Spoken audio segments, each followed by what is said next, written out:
Okay, now we are going to learn about the different major crops. Before that, we have learned different cropping seasons, cropping patterns, different processes practiced for the cultivation or agriculture. Now we are going to learn about the major crops. See whatever is written over there. Many varieties of foods and non-fruit crops are grown in various regions of our country, and depending upon the cultivation practices, soil types and the climatic conditions, which we have already learned before the paragraph, that the favorable factors for climatic patterns or the seasons. So some crops we are going to know right now: the grains and the leguminous crops. The grains and the leguminous crops, what does it mean, the leguminous crops? Basically, the leguminous is used to describe the plants in the legume family, which includes the plant that produce beans, peas and the lentils. And the crops that have nodules in the roots that contain nitrogen fixing bacteria, which is rhizobium, are called the leguminous crops. Our first crop is rice. We will not learn only the food crop, we will also learn the non-food crops.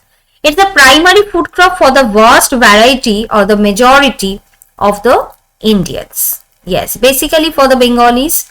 And the kharif crop requires high degree of heat and humidity. Not only that, it is grown in the areas that receives a lot of rainfall.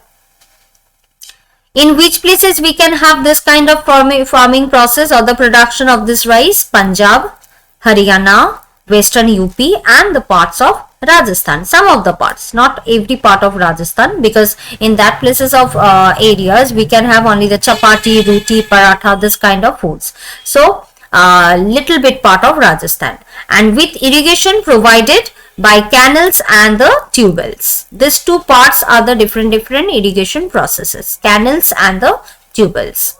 Come to the next part, which is wheat.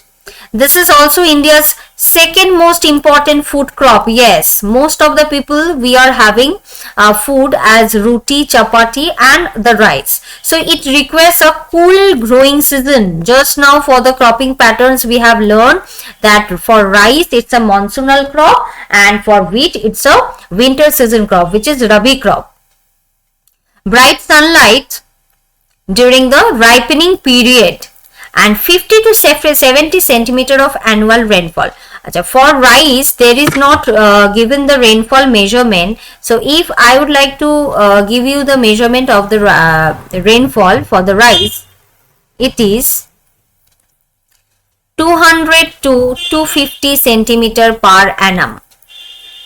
Okay, 200 to 250 centimeter per annum or per year. That is the measurement of rainfall for the production of rice.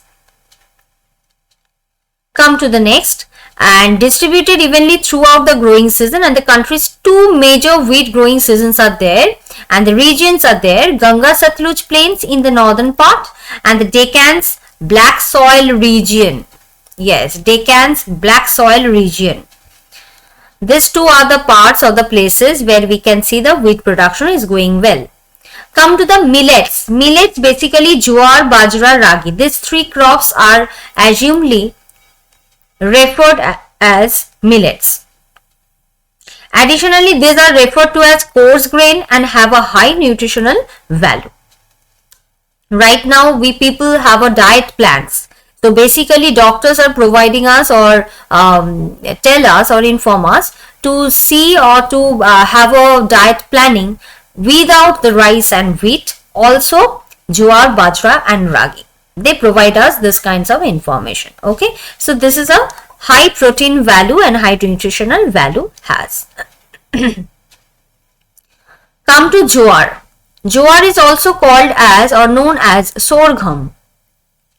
Potassium, phosphorus and calcium, these are the three things which are very abundant and adequate in this jowar, while iron and sodium are trace amounts. This is the third largest crop food crop also, third largest food crop in terms of area and production. In which areas and how much the production is happening for the jowar, that much if we are measuring, it's a third largest, and it's a rain-fed crop that is typically grown in moist areas because as we can know, the jowar needs a lot of rainfall, moist areas.